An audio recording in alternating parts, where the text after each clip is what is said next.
Comecei a pensar nas coisas que eu perdia por não conseguir fazer coisas sozinhas. Acho que a primeira viagem que eu fiz sozinha foi para Nova York. Eu não falava inglês. Pôr do sol na Grécia, uma praia na Tailândia, Indonésia, no Vietnã e depois na Alemanha, onde eu me hospedei na casa dela.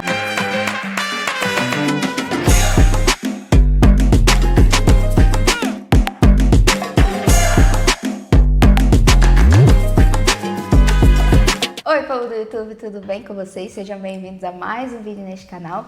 E no vídeo de hoje, trazemos mais uma entrevista. A nossa convidada de hoje, ela é do Amazonas, formada pela CIESA do Amazonas. E atualmente, ela faz parte da direção executiva como presidente do NELB, aqui da Faculdade de Direito de Lisboa, a minha casa, e também ela faz parte do conselho pedagógico aqui da faculdade. E além disso tudo, ela também é uma grande viajante, já passou por 70 países. Joyce, seja bem-vinda ao nosso canal. Tô muito feliz de você estar aqui.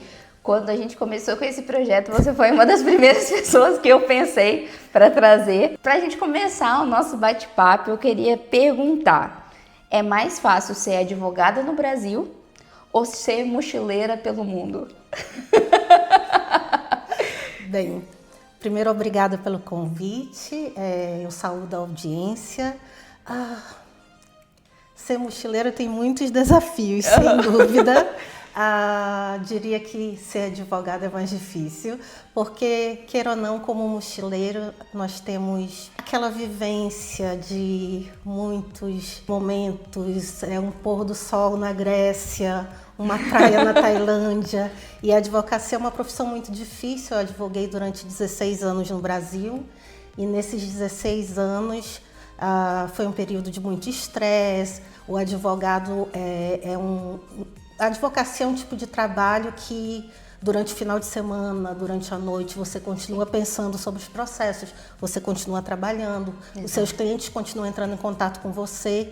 Então, assim, é realmente uma profissão que não é fácil. Exato. A gente conversou aqui um pouquinho antes e a sua história é fantástica. E eu ia começar da decisão de vir para Portugal, mas eu quero voltar um pouquinho antes. Como que foi a decisão de se tornar mochileira? Porque começou daí, né? Eu sempre tive muito amor pelas viagens, sempre gostei de viajar desde criança. Sim. Ao mesmo tempo, sempre me faltou companhia para viajar. Muitas vezes eu queria, mas não tinha um amigo para ir comigo. Certo. E tinha aquela limitação de ir sozinho, um certo temor, aquele medo por ser mulher. E aí, a determinada altura da minha vida, eu comecei a pensar nas coisas que eu perdia por não conseguir fazer coisas sozinhas. E não era só isso, era, por exemplo, eu não conseguia ir na academia sozinha, não conseguia fazer um curso de inglês se não fosse me matriculando com uma amiga. Uhum. E aí eu comecei a me desafiar a fazer coisas sozinha. Acho que a primeira viagem que eu fiz sozinha foi para Nova York e foi muito desafiador, porque eu cheguei naquela cidade com edifícios enormes. Sim. E eu não falava inglês. Pequeno problema. Um pequeno problema que eu não falava inglês. Isso foi em meados de 2014. Sim. E eu me sentia assim muito oprimida pelos prédios, pela cidade, pela aquela pujança de Nova York. Mas eu passei 12 dias em Nova York, fiquei em 2 hostels diferentes, conheci várias pessoas, conversei com pessoas em espanhol, conversei com pessoas em português, tentei falar com pessoas em inglês, consegui fazer todas as coisas que eu queria, inclusive ir para festas, e foi tudo ótimo. Sim. Mesmo sem saber falar inglês, falando Fantástico. De maneira muito, aquelas frases feitas que a gente aprende na escola. Aquele engromation, né? Exatamente. E aí eu senti que eu podia dar o próximo passo. E qual foi o próximo passo? Alguns meses depois, Sim. eu adquiri uma passagem de volta ao mundo. Uhum. Tem algumas empresas de aliança aérea que vendem. Fiz a compra pela internet e você simula diversos roteiros diferentes. Eu simulei, sei lá, no meu 17º roteiro simulado. Eu pensei, é isso, aí eu comprei. Sim. É uma passagem que ela é promocional, então sai muito mais barato do que comprar os trechos separadamente. E aí, depois disso, eu fui planejando as coisas e fui fazer a viagem com aquele pequeno probleminha que eu falei, né? De não falar inglês.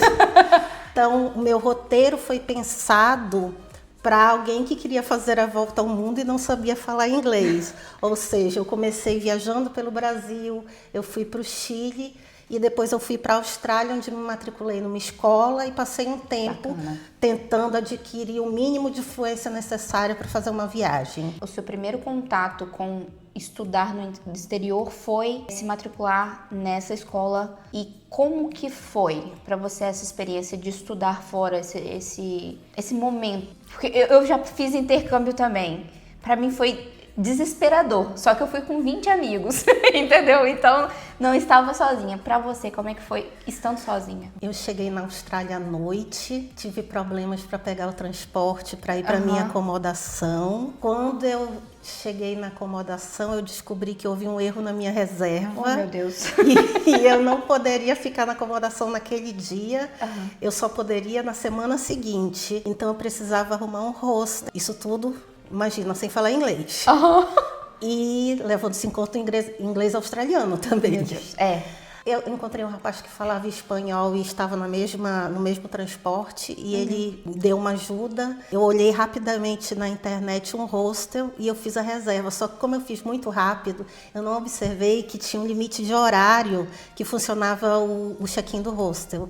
Então, quando eu cheguei, já estava fechado o check-in. Então, imagina, quando eu com uma mala enorme... fechado, e aí no hostel estava acontecendo uma festa também. Então tinha gente andando com bebidas para cima e para baixo. E aí eu confesso que eu chorei.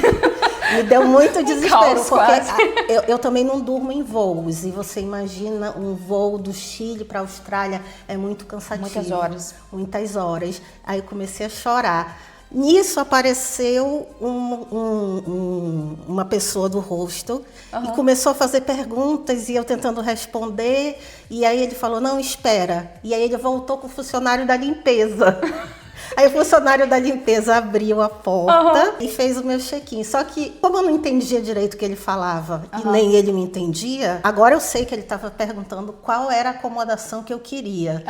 Mas eu não sabia dizer, aí eu falei tipo a mais barata. E aí eu fiquei num quarto nesse hostel, que era no porão, sem janela. Meu Deus. E era eu e mais 4 rapazes, ou seja, era um quarto misto. E era assim o mais barato que tinha. E aí quando eu fui pro quarto eu descobri que eram todos os rapazes que estavam naquele quarto, eles não eram turistas, eles eram trabalhadores da construção civil. E aí tinha no meio do quarto uma montanha desse tamanho de bota suja, roupas. Meu Deus, o cheiro não deveria ser maravilhoso, não. O cheiro era o cheiro de chulé. Mas eles eram super simpáticos. Eles eram um amor comigo. Que bom. Eles não entendiam o que eu falava, eu não entendia o que eles falavam, mas eles eram super simpáticos. Quando eles chegavam, eles sempre traziam chocolate para mim, alguma coisa. Me chamavam para ir para festa, mas eu não entendia nada. Você virou a Branca de Neve deles. E aí eu ia no outro dia eu comecei a ir para a escola. E aí eu ia para a escola, a sensação qual é? Você se sente no jardim da infância. Por quê? Porque você está como uma criança aprendendo as primeiras coisas. E como o inglês australiano é muito difícil de entender, eu realmente passei pela experiência. Foi criado, não só para mim, mas tinham outros colegas que não tinham nível para o nível inicial. Uau. E aí foi criada uma turma abaixo do nível... Beginner. Exatamente. E aí, agora eu lembro, é muito engraçado. A professora pegava uns cards e aí ela vinha com Rainbow, musiquinha. Sky! E era assim, uma coisa como se fosse criança no jardim da infância. Sim. Eu passei uma semana nessa sala, foi quando eu comecei a entender o que a professora queria, e aí eu fui para a turma de iniciantes e tive um percurso nessa escola. Essa escola é uma experiência inesquecível na minha vida. Até hoje eu tenho memórias assim maravilhosas, porque você faz amizade, é como se fosse uma família. Você faz amizades até hoje eu falo com os professores. com os colegas. É super multicultural, nós tínhamos momentos, eu lembro que tinham as meninas que eram de Tuvalu, que elas faziam apresentação de dança. Que legal! Era bem divertido. Eu acho que o legal do intercâmbio, eu fiz aqui para Inglaterra, mas o legal é porque você encontra pessoas de todos os lugares do mundo. Sim. Então, a gente tem esse convívio e esse ganho de olhar o mundo de uma maneira diferente. Você pode me dizer qual que foi a escola que você fez? Se chama Langports. Langports. Eles têm, eu fiz na de Brisbane, mas eles têm também em Sydney e em Cairns. Então fica aí uma dica. Depois que você passou pela Austrália, aí você foi para onde? Depois da Austrália, eu fui para Nova Zelândia. Passei mais ou menos um mês na Nova Zelândia, conheci bastante. Também nesse mesmo esquema, ficando em hostels, viajando, uma viagem econômica. E o inglês só melhorando? E o inglês só melhorando.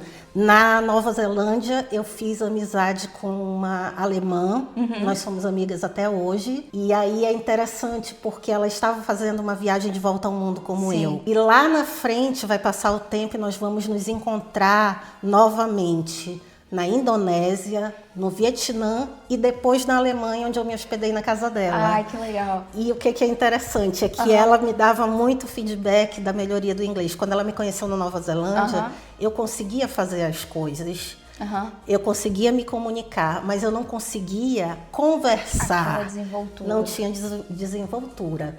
E quando ela encontrou comigo na Indonésia, ela ficou chocada. Porque assim, quando ela encontrou comigo na Indonésia, eu já sentava, conversava sobre política, livros, filmes. E a diferença de tempo era muito pequena, curta. Então, assim, para você, essa volta ao mundo foi uma volta na vida também, né? Sim, foi uma verdadeira virada na minha vida, em todos os sentidos. E aí depois terminou a volta ao mundo, voltou pro Brasil? Cheguei no Brasil. E quais foram as impressões? O que passou pela sua cabeça? Cheguei no Brasil com a missão de conversar com a família e de explicar que eu não me revia mais vivendo ali. E aí conversei com a minha família, fui super bem compreendida, fui bem apoiada. O único pedido que a minha mãe fez foi a recordatória de que eu sou filha única. E que a Austrália era muito longe, que eu fosse para qualquer lugar, menos para a Austrália de novo. A minha mãe chegou a puxar a cartada: se eu morrer, você não chega para o meu enterro. Ai, aí dói. Exatamente. Aí, a partir disso, eu fiz um planejamento para voltar a fazer um intercâmbio em inglês novamente, só que aí eu fui para Irlanda, fui para Dublin. E como que foi? Porque já você passou só por lugares difíceis, que o inglês é um pouco mais difícil. Não foi para os Estados Unidos, que é o inglês mais fácil, mais falado. Foi só para lugares onde o accent é muito forte. É verdade. Então, a experiência foi totalmente diferente em termos de escolas. Assim, os brasileiros vão bastante para a Irlanda para fazer intercâmbio. Verdade. Então, assim, eu conheci muita gente que estudava em diferentes escolas. Eu cheguei a estudar em 2 escolas. E eu digo que para a qualidade de ensino não é o lugar que eu recomendaria. Na Irlanda tem muitas escolas que são muito mais para dar visto de estudante do que propriamente estão preocupadas com uma boa qualidade de ensino. Então, eu estudei numa escola cara, que eu prefiro não dizer o nome, mas era uma escola cara, famosa, e eu achei o ensino muito fraco. Depois eu estudei numa escola pequena, barata, que estava no início. Era bem, um ambiente bem familiar, foi muito melhor do que a outra. Lógico, não se compara com a experiência que eu tive na Austrália em termos de escola. Na Irlanda eu também tive experiência de trabalhar, eu trabalhei no McDonald's, eu trabalhei como camareira também numa acomodação, numa residência estudantil. Então foi uma experiência assim, interessante também. Saber Você como expandiu, não foi só como só como turista ou como estudante, mas você teve a vivência do que é a imigração na Irlanda. Exatamente. E aí, qual era o detalhe? Na Irlanda, o estudante, é permitido ao estudante trabalhar meio período. Então, eu trabalhava geralmente 18 horas por semana, geralmente aos finais de semana. Sim. Aí, o que acontecia? Quando era na segunda-feira, eu viajava. Então, eu viajava muito, porque aquele dinheiro que você tem separado para fazer o intercâmbio, aí você trabalhando deixa a coisa mais confortável. Então, assim, eu viajava, chegava a viajar às vezes 2 vezes no mesmo mês, e aí conhecendo vários lugares, né, da Europa, que passagens baratas, a Ryanair tem como base Exatamente. Dublin, então assim, era bem facilitado nesse ponto. Então foi uma experiência muito rica. E em relação ao país, uma coisa que marca muito a natureza da Irlanda, que é a coisa mais linda desse mundo. E também, assim, lá tem muitos castelos, só que são castelos diferentes. Vamos dizer assim, na França você vê mais estilo de palácio, né? E lá na Irlanda não, são aqueles castelos rústicos, vários deles. Então acho uma beleza bem sui generis, um país que eu amei muito. A primeira vez que eu provei uma Guinness, eu odiei. A segunda vez pensei, não é tão mal. E daí pra frente eu amo Guinness. E eu falo, como que alguém não gosta de Guinness? Guinness tem gosto de café. Então, assim, amo a Irlanda, tenho memórias maravilhosas. Que bom. E em que momento surgiu Portugal na sua vida? Então, eu já estava na Irlanda há 2 anos, eu podia fazer uma renovação para ficar lá, mas a renovação é mais ou menos uns 6 meses, e podia ficar mais um período de férias de 2, se eu não me engano. Como eu costumava viajar, eu sempre dava um jeito para ganhar um tempo a mais, né?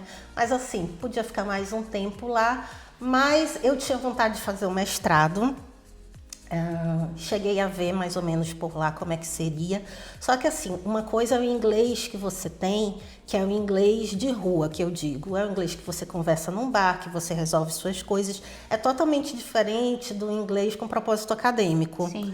Então, eu fiquei temerosa de ir para esse passo e não dar certo. Não tinha mais vontade de retornar ao Brasil. Já estava feliz com a minha condição de expatriada.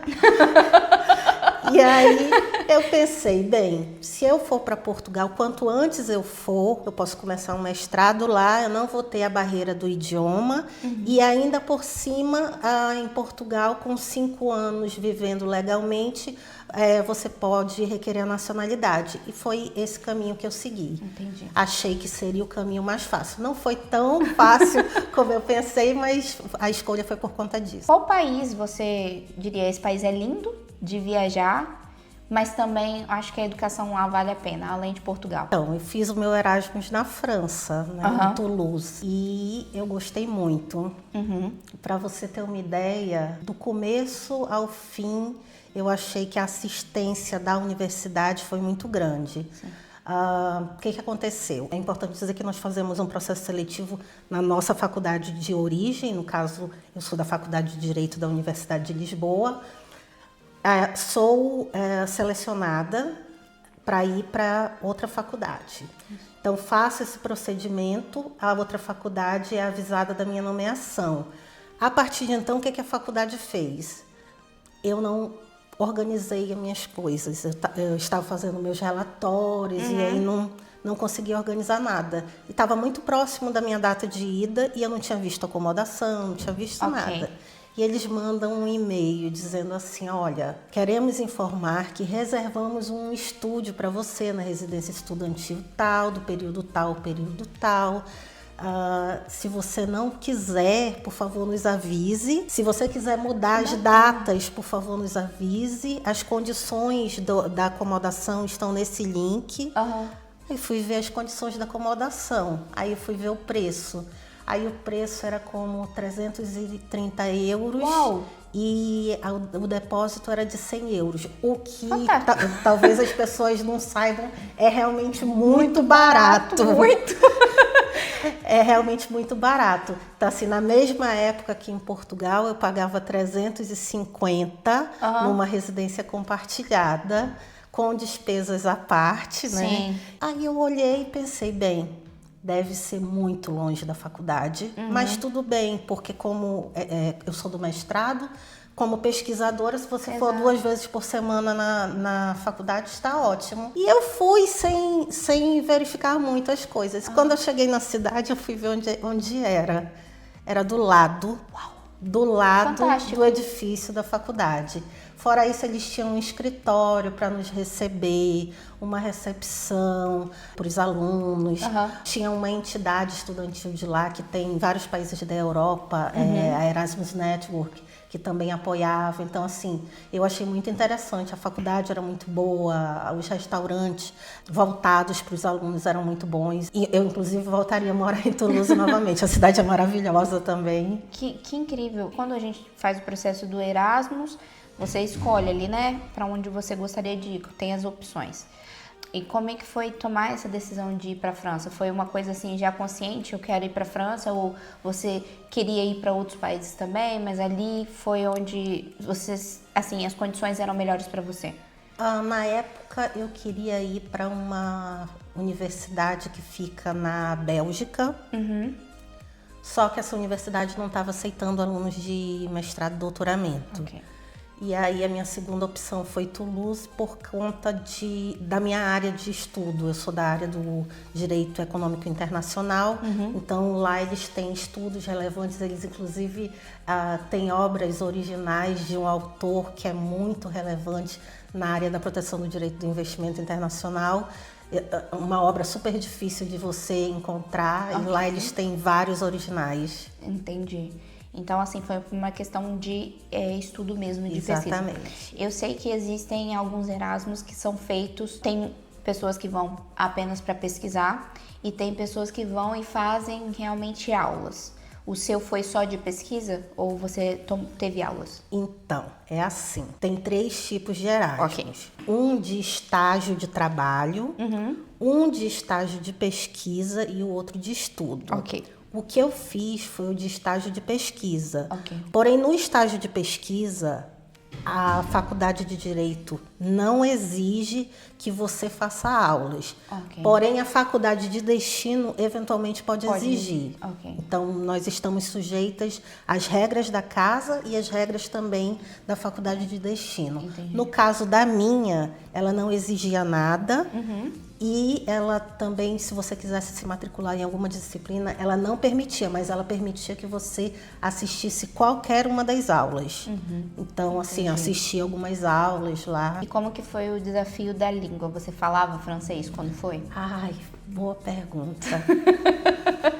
Eu sempre quis aprender francês. Eu já tinha estudado francês. Sim. Só que eu achava muito difícil. Eu também acho muito difícil desistir no meio do caminho. A pronúncia, entender, acho muito difícil. Então, assim, hoje em dia eu leio, mas assim, falar e entender eu acho bem complicado. Então, quando eu estava lá, a faculdade gratuitamente oferece um curso de francês que eu fiz. Mas não é suficiente para você desenvolver o idioma. E tem outra questão também.